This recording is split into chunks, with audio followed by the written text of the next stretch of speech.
Good evening, I hope everyone's well today. Thank you for watching, and it's appreciated. Nigel Farage and Reform UK are the next government of this United Kingdom.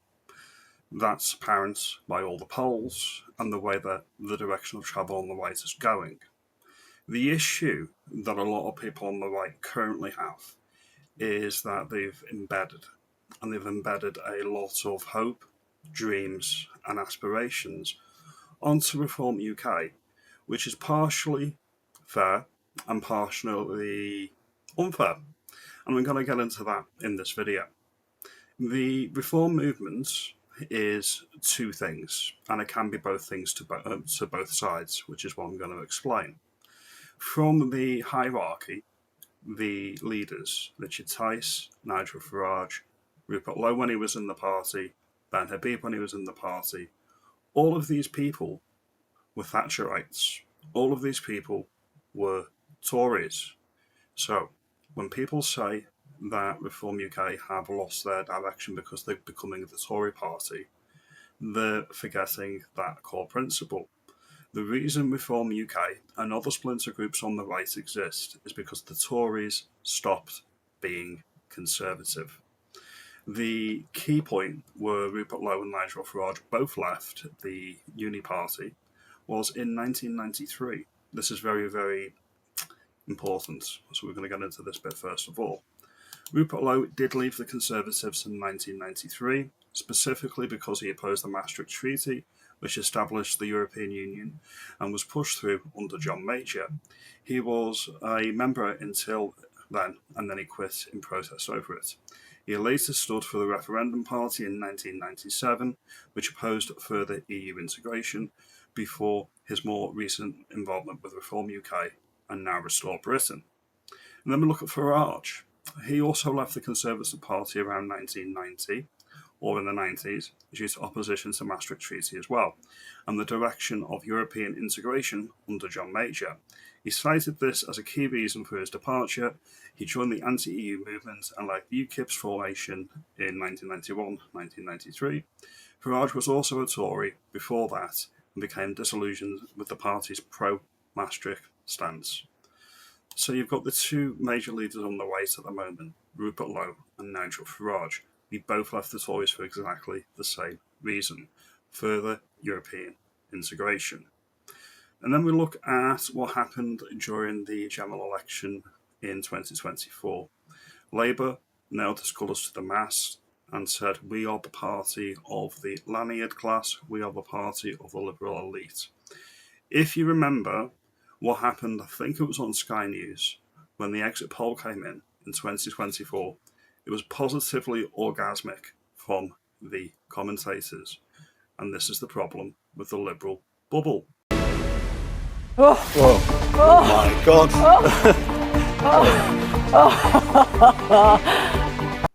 There have been mistakes from Reform UK.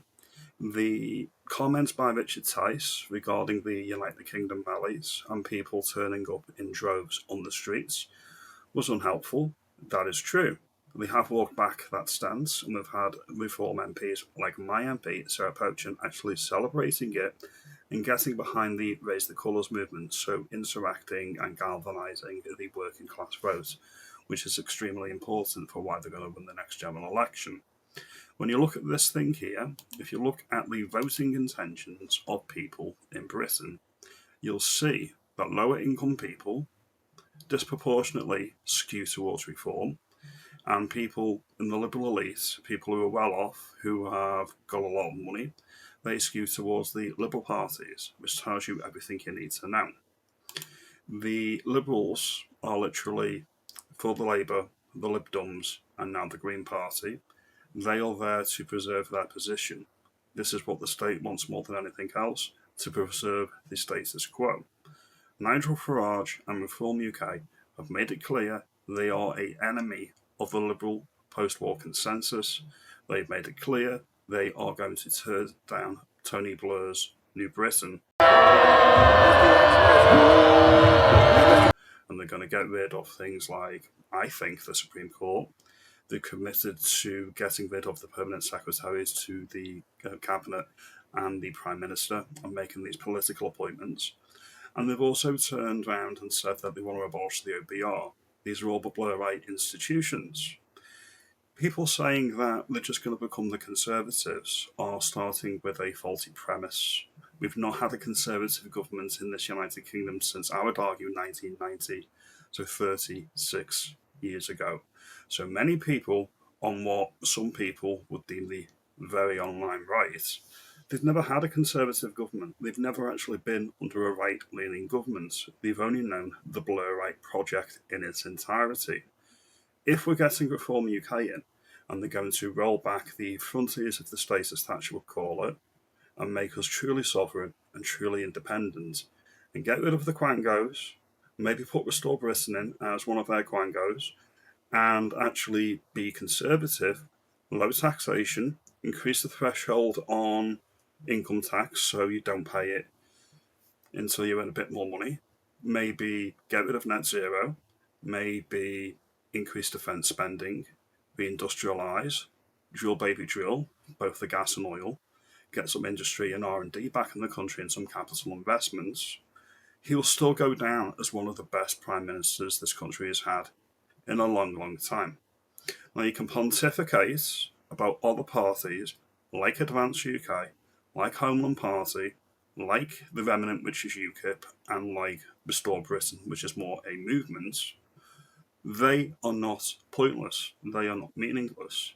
They serve the purpose of holding Reform UK's feet to the fire to make sure they deliver when they are in government. And all of the things that Rupert Lowe is doing with his team, that adds momentum to the right of centre politics.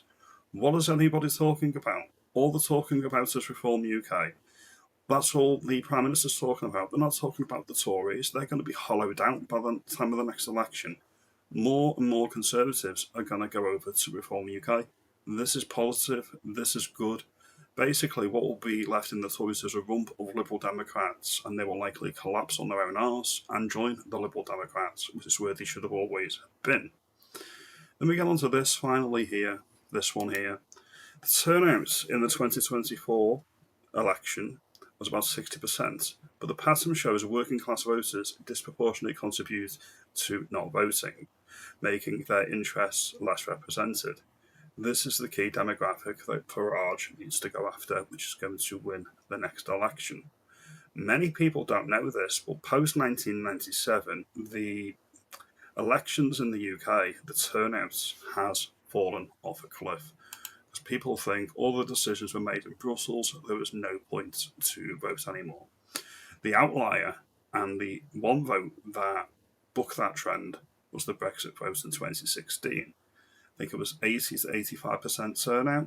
So there's about 20 to 25% of a disengaged electorate to play for. This would be my advice, just to ram it home for Reform UK. They are the next party of government, I have no doubt of that. Now, if you like this video, like and subscribe, do all that great stuff, and I'll see you in the next one. You have a good day.